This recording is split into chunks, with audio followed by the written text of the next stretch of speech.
Boa noite, sejam todos muito bem-vindos. Começa agora mais uma edição do Jornal Terra Viva. Vamos acompanhar agora tudo que é destaque no agronegócio, no Brasil e no mundo nesta terça-feira, dia 6 de junho. Fávaro confirma complemento de 3,6 bilhões para o Plano Safra 22-23. O governo federal anuncia a abertura de um crédito de 200 milhões de reais para combater a gripe aviária. A NTT publica redução de valores de pisos mínimos para frete rodoviário. O Programa de Aquisição de Alimentos do Distrito Federal vai pagar 4 milhões a produtores locais. E ainda, a maior festival do queijo artesanal do país reúne produtores de 11 regiões de Minas Gerais. Essas e outras notícias a partir de agora no Jornal Terra Viva.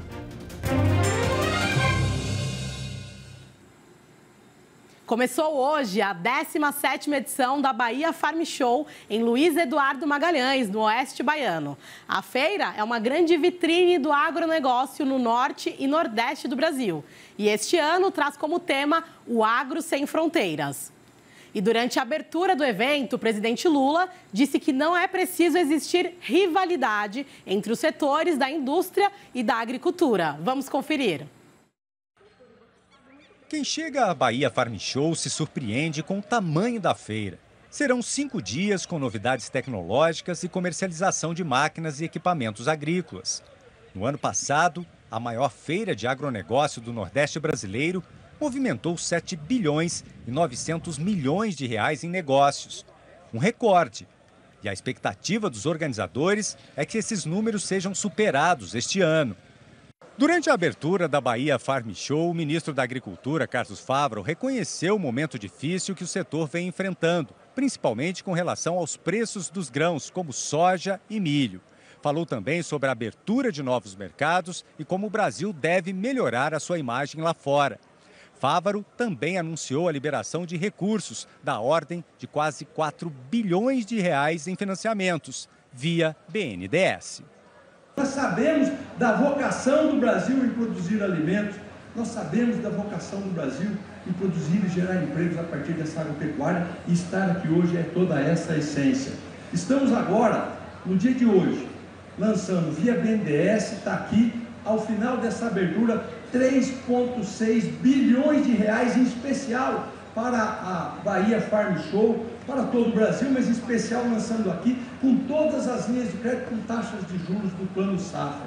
E mais, a linha dolarizada parou agora de ser uma linha só para investimentos em equipamentos e máquinas. Ela é agora uma linha de crédito para programas. Tudo aquilo que o produtor tiver necessidade. O presidente Lula também participou da abertura da feira. Este é o primeiro evento do agronegócio que o presidente participa desde que retornou à presidência.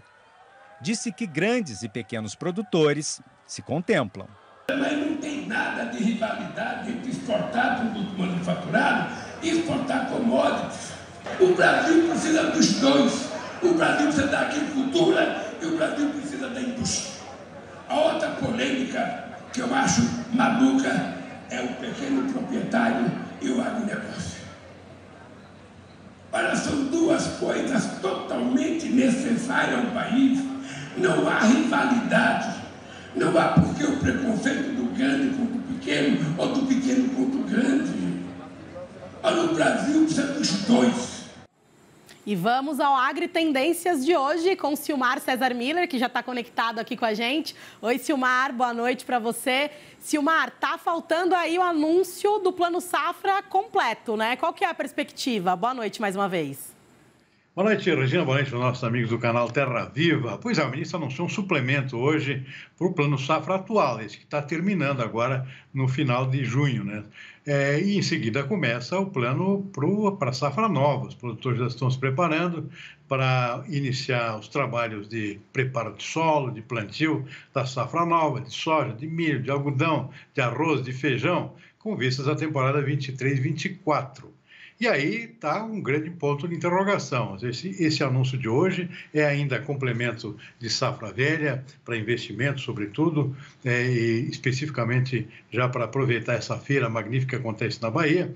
Está faltando realmente o grande plano para 23 e 24, onde os recursos são bem maiores do que esses que foram anunciados hoje, obviamente. São mais de 400 bilhões a demanda dos produtores. A Confederação Nacional da Agricultura fez um estudo a respeito disso. Os custos aumentaram, portanto, vai haver uma exigência maior de recurso para custear a safra nova.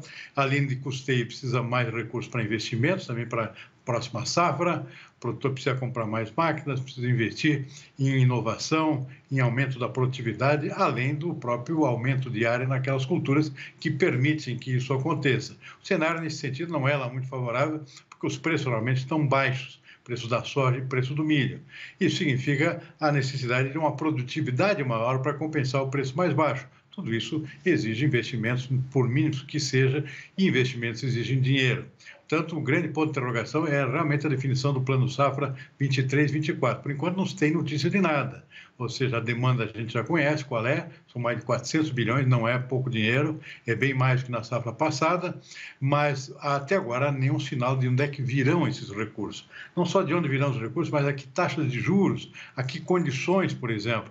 O ministro tem falado muito aqui que esse novo plano vai ter muito a ver com a agricultura de baixo carbono, um incentivo para o produtor ser mais ambientalista, digamos assim, na expansão da sua agricultura. Não se sabe as condições desse tipo de crédito, quais são as exigências, quais são as taxas de juros, quais são os prazos que serão oferecidos aos produtores que desejarem investir mais na qualidade ambiental das suas lavouras, nessa agricultura de baixo carbono que o ministro vem tentando incentivar. Portanto, muita dúvida por enquanto, nenhuma solução, nenhuma sinalização por enquanto de quando vão ser anunciados esses recursos. A gente sabe que não vai ser fácil, especialmente com relação à manutenção de taxas de juros favoráveis aos produtores, mas precisa ser anunciada alguma coisa, porque senão, se o plano atrasar novamente, como chegou a atrasar em alguns momentos no passado, se anunciar lá por julho e agosto, chegar tarde, o produtor não vai ter tempo de se preparar, de se planejar para fazer uma boa safra nessa nova temporada 22-23, Regina. Certo, Silmar, os produtores estão aí ansiosos, né, por esse anúncio, como você disse, para poder se programar. E, Silmar, como que os mercados fecharam hoje? Bom, hoje foi um dia agitado nos mercados de commodities, sobretudo no mercado de grãos, porque o dia começou repercutindo aquele ataque lá de tropas russas, supostamente de tropas russas, contra uma barragem na Ucrânia, provocando inundações. Isso causou uma explosão, por exemplo, nos preços do trigo no início do dia, chegaram a subir mais de 4%, porque a Ucrânia é um grande exportador de trigo e surgiram os temores de que isso pudesse afetar lavouras, pudesse afetar a logística de exportação, já que lá no sul da Ucrânia, uma região importante, no caso do trigo, pelo fato da Ucrânia ser um grande exportador desse cereal. Aí os preços dispararam, mas ao longo do dia o mercado foi se acomodando, o petróleo começou a cair, por exemplo, 0,8% foi o fechamento do dia, e aí a situação começou a ser compensada por outros fatores, nesse caso um pouco mais negativos, que acabaram neutralizando uma parte desse efeito aqui do susto dessa questão da Ucrânia. Outros fatores que sustentaram o mercado hoje, especialmente o mercado de grãos, foi um relatório divulgado pela manhã também pelo Departamento de Agricultura dos Estados Unidos, apontando uma queda na qualidade das lavouras americanas. Ou seja, o clima está começando a fazer um efeito negativo para o desenvolvimento das lavouras de soja e milho. As condições vieram abaixo da expectativa dos analistas por conta de clima muito quente e seco em parte da região produtora do meio oeste americano. Isso fez com que o resultado do dia, o somatório dos fatores que influenciaram os mercados, provocasse uma alta generalizada nos preços dos grãos. Não tão forte quanto pela manhã parecia que ia acontecer, mas de qualquer forma o resultado foi positivo e isso é bom, claro, para os nossos produtores de grãos. Soja fechou o dia com alta de 0,4% na Bolsa de Chicago, o milho subiu mais, 0,8%, o trigo, depois dos 4% de alta no início do dia, deu uma arrefecida, mas ainda assim fechou positivo em 0,6%.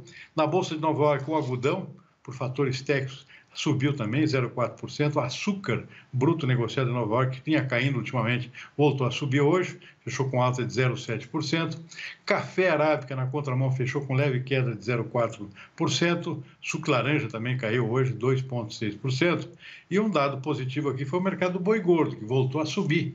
O mercado futuro da B3 aqui em São Paulo, claro, é o mercado de papéis, não é o mercado lá do campo, do mercado físico, mas está antecipando uma possível tendência de recuperação, início da recuperação dos preços do boi.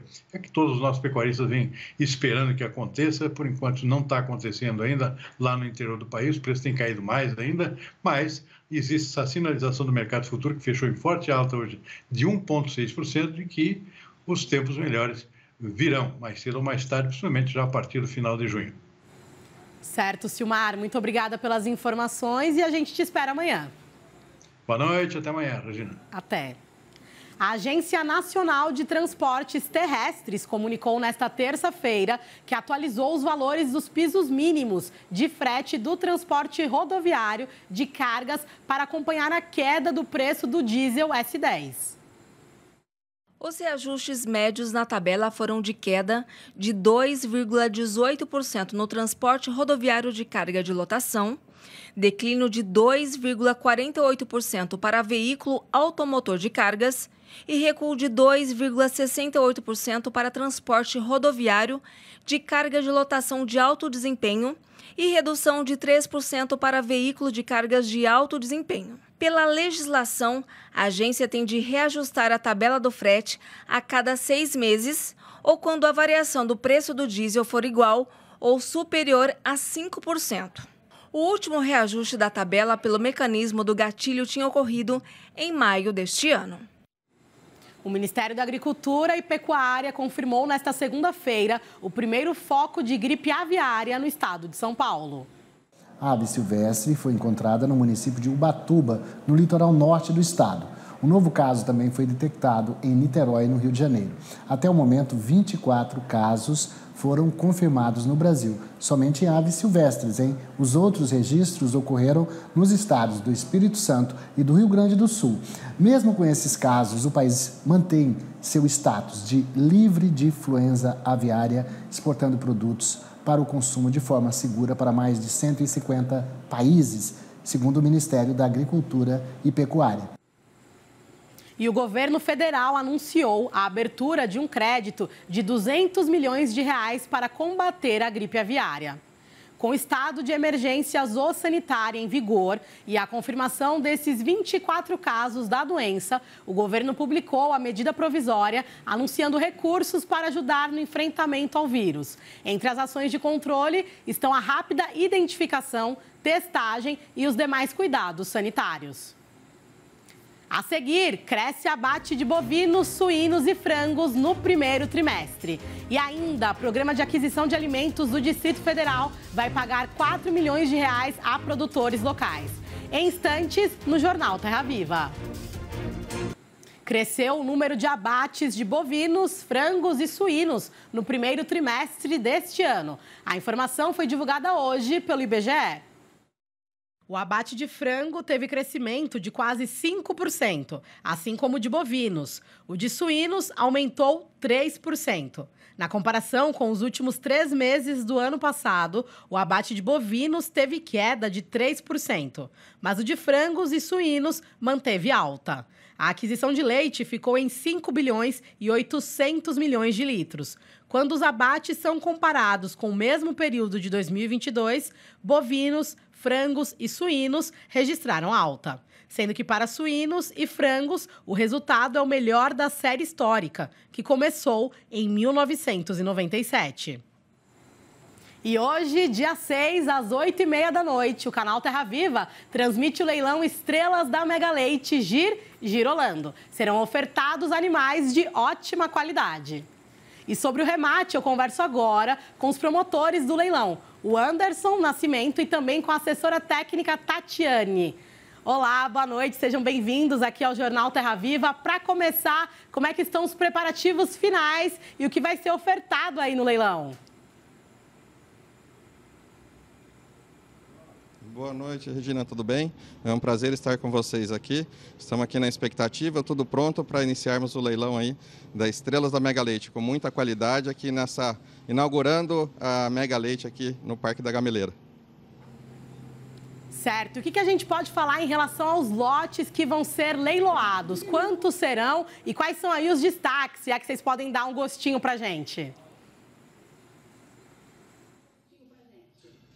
Regina, são 32 lotes, né? Na grande maioria deles, girolando para todos os gostos.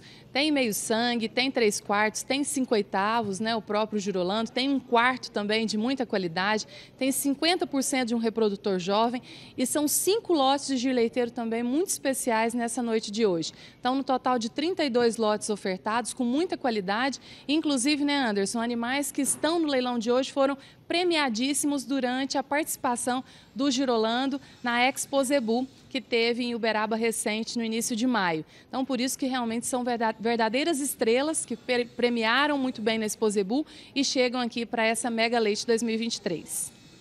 Certo. E o que a gente pode falar em relação à genética, características físicas, morfológicas dos animais desta noite?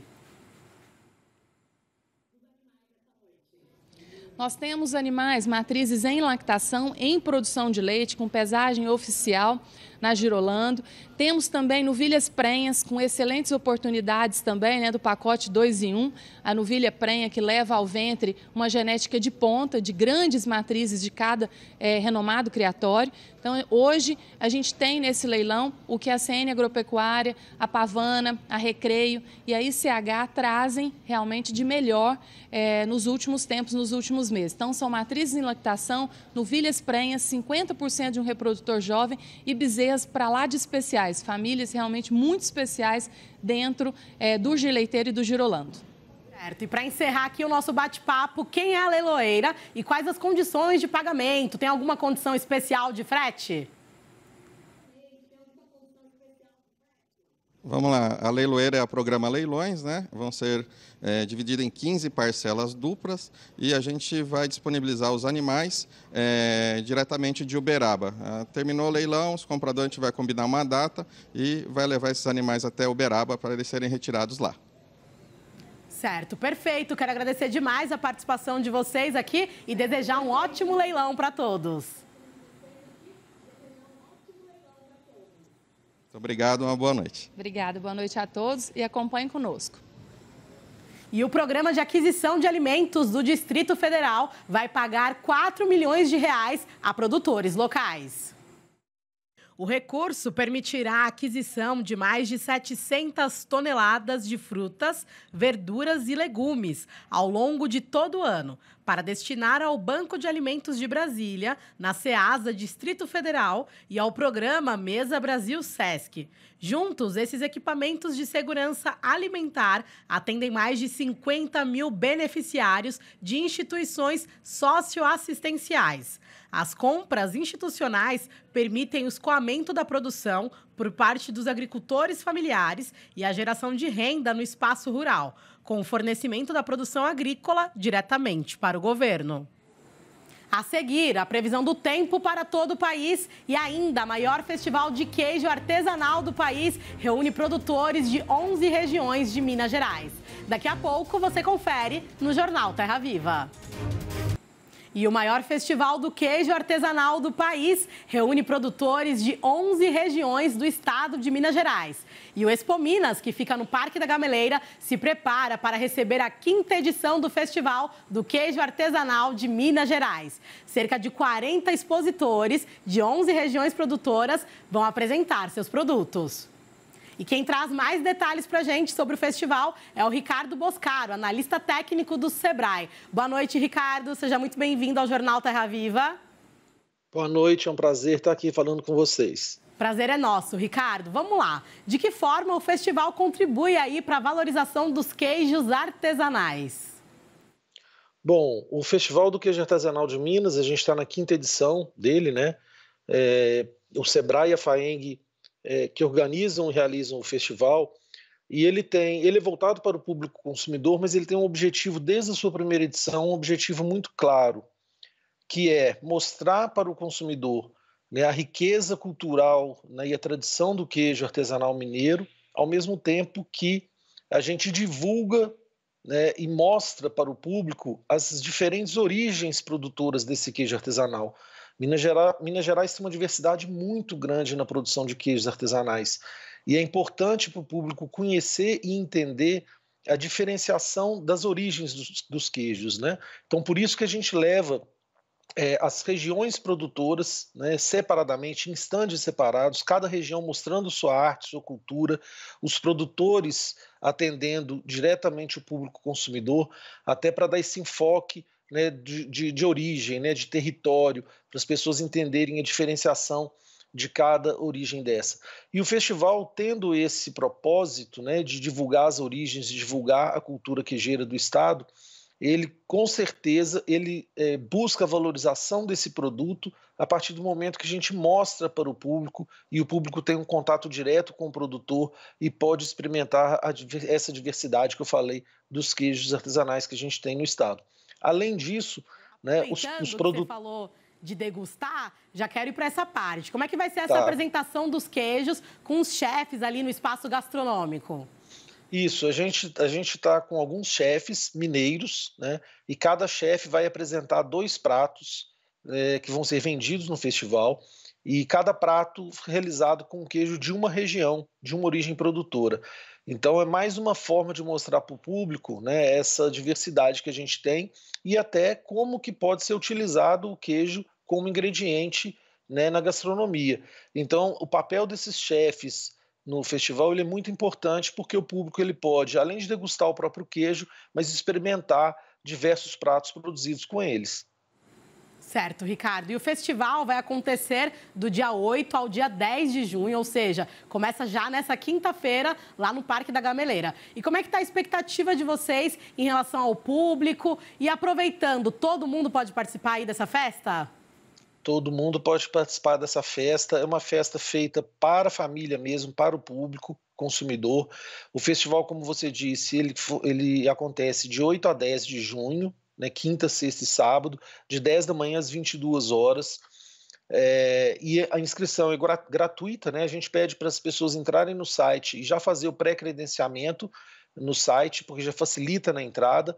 Então, todo mundo pode participar. A gente sabe que é um feriado, mas muita gente fica em Belo Horizonte, né? E é um programa excelente, uma alternativa, né, para o Belo Horizontino ou para a população da região metropolitana poder aproveitar bem seu feriado. Certo, Ricardo. E para fechar aqui de forma rápida, o evento também vai ter aí a missão de qualificar os profissionais da cadeia do queijo artesanal. Vão ter seminários por lá também, né? Sim, a gente vai realizar um seminário técnico voltado para os técnicos das instituições que trabalham no campo diretamente com o produtor. Então, Sebrae, FAENG, Senar, RIMA, Emater, EPAMIG, Ministério da Agricultura, Serviços de Inspeção Municipal. A gente vai ter um seminário que tem o objetivo de alinhar conceitos entre os técnicos, né, e de capacitar também esses técnicos para um melhor atendimento ao produtor. Quer dizer, o seminário é voltado para o técnico, mas quem ganha no final é o produtor, que vai ter um atendimento mais personalizado e mais direcionado para a sua produção. Perfeito, Ricardo. Quero agradecer demais a sua participação aqui com a gente e aproveitar para desejar aí um bom evento para vocês. Eu é que agradeço e esperamos todos vocês lá no Festival do Queijo Artesanal de Minas. Com certeza. Até a próxima. Obrigado. Boa noite. Vamos saber como é que fica a previsão do tempo para todo o país nesta quarta-feira. Quem conta pra gente como fica o clima é a Luísa Cardoso. A Conab apontou que as lavouras de milho segunda safra no país estão em boas condições em sua maioria. As áreas em verde mostram justamente a região que é favorável para o desenvolvimento do cultivo. Já no norte de Minas Gerais, oeste da Bahia e também as demais regiões agora, como Tocantins, leste de Mato Grosso, áreas de Goiás e também o sul do Piauí, devem deixar o milho ainda prejudicado por conta da falta de umidade. E nesta semana, olha só, há condição ainda de tempo firme sobre essas regiões.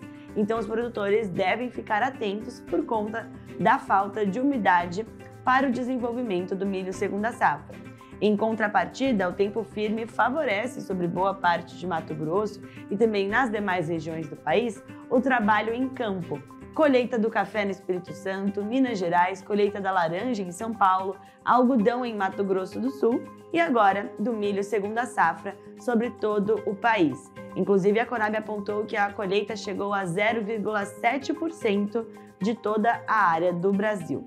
No norte do país é onde ficam os maiores volumes de chuva, mais de 80 milímetros em áreas do Amazonas, Roraima e também do Amapá. Na costa leste do Nordeste, a chuva acontece de maneira mais expressiva também. 40 milímetros devem atingir regiões de fruticultura, como é o caso da cacau, banana e também cana-de-açúcar na região de Pernambuco. Sul do país, 20 milímetros devem ser esperados, inclusive umidade também muito bem-vinda para os cultivos de inverno que estão sendo semeados em todo o sul do país. É o caso do trigo, que atingiu 40% da área, de acordo com a Conab, e também da cevada e da aveia no estado do Paraná. Na próxima semana, a condição muda. Chuva atinge boa parte do sul do país, áreas de Mato Grosso do Sul e São Paulo. 60 milímetros de chuva no estado paulista devem beneficiar as áreas de milho segunda safra, e enquanto isso, condição para as áreas mais centrais do país ainda é de tempo firme, favorecendo os trabalhos em campo, mas continuando o prejuízo no norte de Minas Gerais e oeste baiano principalmente, com milho segunda safra, feijão segunda safra e também os demais cultivos em sequeiro. No norte é onde ficam os maiores volumes acumulados ainda, passando dos 130 milímetros no extremo norte do Amapá. Agora, o tempo nesta quarta-feira deve prevalecer firme em boa parte do centro-oeste, sudeste, quase todo o sul do país, sul do Pará e também áreas do Mato Piba. Já nas demais regiões, a chuva acontece de maneira isolada e passageira, sem grandes volumes acumulados. Exceção apenas para o norte da Bahia, Sergipe e Alagoas, que devem ter a chuva mais persistente, acumulando volumes mais expressivos. Agora, a temperatura deve chegar a 30 graus de máxima nesta quarta-feira em São Luís, Natal 27 em Salvador, mesma temperatura para Goiás e 25 na capital paulista. Certo, obrigada, Luísa, pelas informações. E produtores rurais do Distrito Federal investem na produção de açaí. O fruto da Amazônia ganha espaço no Cerrado. Cultivar açaí em pleno Cerrado ainda é novidade para muita gente. O seu Abrão, por exemplo, produz hortaliças no Distrito Federal há 25 anos, mas há apenas 8 meses aderiu ao cultivo da fruta, tradicionalmente produzida no norte do Brasil. Apesar do pouco tempo, ele diz que o manejo não trouxe dificuldades. É parecido com os outros, né? A diferença aqui foi as covas, né, que eu não tinha feito ainda um plantio desse tipo, as covas, a adubação na cova, e também a diferença dele é que o pessoal da Embrapa falou que a gente não pode deixar de irrigar, né? Porque a gente precisa ter a irrigação para poder sair uma produção boa. E aí aqui o senhor tem água suficiente para irrigar? Tenho água, já tinha a irrigação pronta, né? Então ficou fácil. O seu Abrão é um dos beneficiados pelo projeto Rota das Frutas, coordenado pela Codevasf, a Companhia de Desenvolvimento dos Vales do São Francisco e do Parnaíba, e que incentiva a produção de berries, ou frutas vermelhas, como morango, mirtilo, amora e framboesa, além de jabuticaba e açaí no Distrito Federal e em torno. Ao todo, mais de 160 mil mudas de açaí já foram entregues a cooperativas, associações e projetos de reforma agrária nessa região desde 2022. Na prática, cada produtor rural cadastrado recebe mudas suficientes para o plantio em 1 hectare. Até o momento, mais de 300 hectares já foram plantados e mais 1.000 vão receber mudas de açaí nos próximos meses. A partir do momento que o produtor faz parte desse projeto, ele tem o compromisso de replicar, ou seja, cada muda recebida, ele tem a obrigação, quando começar o plantio, ele vai repassar 2 mudas da mesma qualidade, com a mesma origem, para o projeto da Rota da Fruticultura. Para quê? Para que isso seja um projeto multiplicador, ele passe esse benefício para outras pessoas e assim, aumente, e isso vai se tornar um dos maiores polos de fruticultura hoje do Brasil. Obrigada pela sua audiência e companhia nesta terça-feira aqui no Jornal Terra Viva. Eu e toda a nossa equipe te esperamos amanhã, às 6h45. Uma ótima noite para você e fique com a gente aqui no canal Terra Viva.